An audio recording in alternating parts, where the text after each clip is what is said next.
професорот Цајтел, добро дојдовте во тема на денот во вестите на Сител. На почеток ќе ве запрашам за вашите очекувања во врска со економскиот раст генерално во Европа, но секако и во Германија. It's a difficult question because in the last months we have many changes in the perspective we had before. So that means in concrete, if you compare the situation at the beginning of the year, most of the economics in the Western countries were optimistic because the pandemic situation became better and better. So for example, for my country, the Federal Republic of Germany, we expected a GDP growth of around about 4.5%. Then the situation in China changed because especially in Shanghai we had the problem that the COVID pandemic was the reason for more than 300 ships not to can deliver what they want to send to China or bring from China abroad to Europe and the American States. So this is also the reason why, for example, for some specific industries, the chip problems became so important, and it's a real huge problem because in so many branches in industry, these chips were needed, and most of them are produced in China or Asia. And this is the reason why we now have a lack of production capacities. And for that reason, it was one of the points to reduce the expectations. One important influence.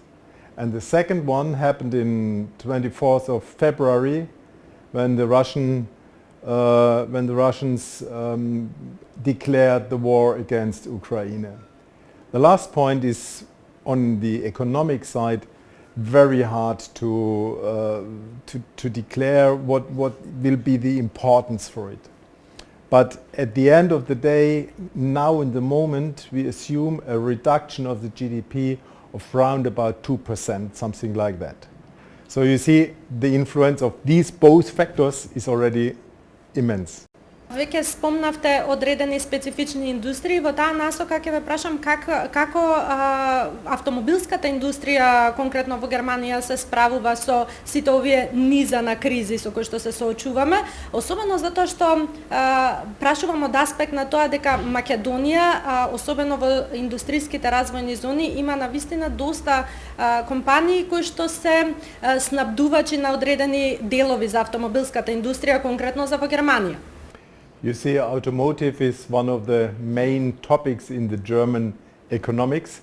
So you must know more than 80% of our cars were sold outside Germany. So the influence of the world crisis is enormous. We fear that, or you must see, for example, Daimler, Audi and VW, they are selling round about 2/3 of their cars in the Asian region. So already these figures show you how enormous the situation, the economic situation in these states is. So if we have a crisis in China, if the income of the population will not grow, then probably they don't sell that much cars as they are used and as they had planned.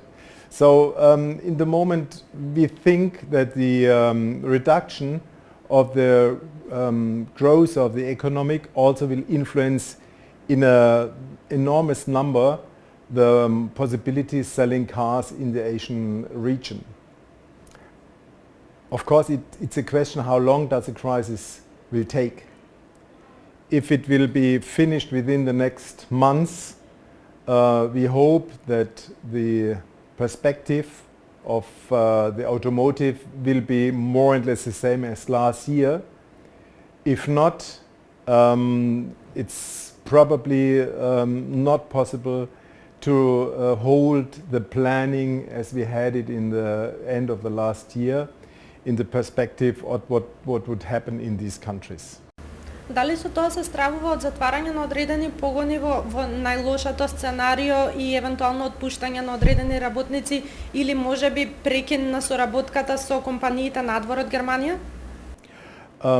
I think, of course, it will influence also the economic side of the Macedonian market.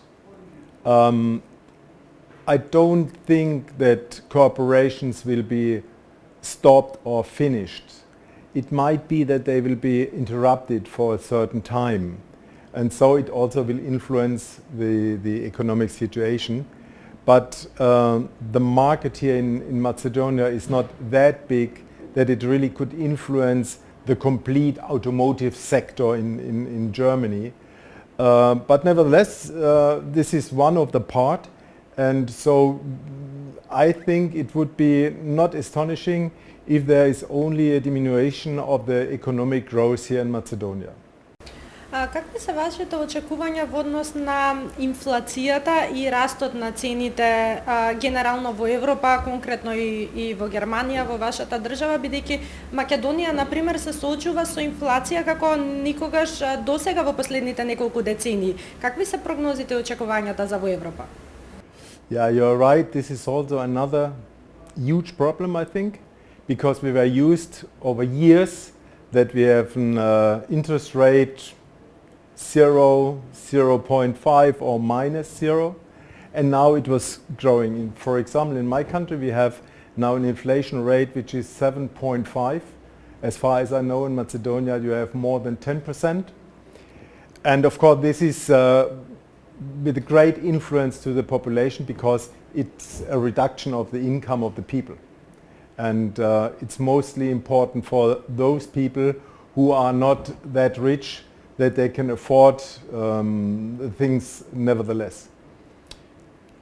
It will be a huge task of the central banks as well in Macedonia as in Europe to get a balance between the interest rate and the growth of the interest rate on the one hand and the inflation rate on the other hand. So it must be possible to reduce the inflation rate to more than 2-3% so that we can achieve an inflation rate perhaps from 4 or 5% within the next months. But normally it should be 2 or 3%. So you see, it's a long way to reduce this huge economic problem we do have now in the moment. Какви се вашите очекувања во однос на снабдувањето со газ и цените на нафтата и на газот во Европа и што доколку се случи Русија да прекине испораката на газ кон Европа? Well, this is one of the most difficult questions because it's known that that Russia will receive every day round about 800 millions of euros for the oil and gas. On the other hand, Germany, for example, is depending with more than 35% of Russian gas. So we decided in the EU to cut the carbon and the oil export from Russia.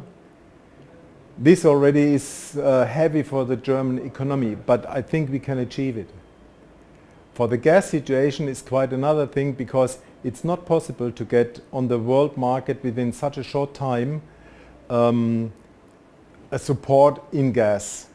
So probably we have to use Russian gas for the next months until end of the year is one of the perspectives which is said from the Ministry of Economic Affairs.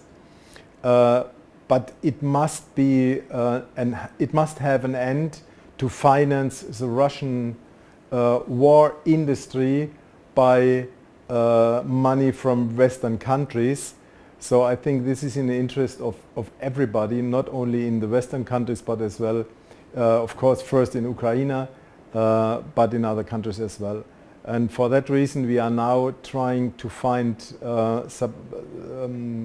countries where we can buy this gas. One way is the liquid gas, but this has as one of the most important point, we need a harbor for it. And now we are building as quick as possible in Wilhelmshaven, which is a town in the northern part of Germany, the first harbor to deliver liquid gas. Дали сте оптимисти во таа насока дека може да се стекне енергетска независност од Русија во следната година, например, да речеме, со оглед на тоа што сепак е потребно време да се изградат и тие складови за нафта, например? You see, I'm an entrepreneur and you must be optimistic as an entrepreneur. In that sense, I would say yes. It's a question of time. We made some mistakes in the past. It's no question about it. And now we have to find new ways, and I'm sure we will achieve it. It's, as I said already, not sure if it happens within the next half year, but I would say prophecy within the next 9 to 12 months it would be possible, yes. Професоре, ви благодарам за ова гостување во тема на денот. Thank you.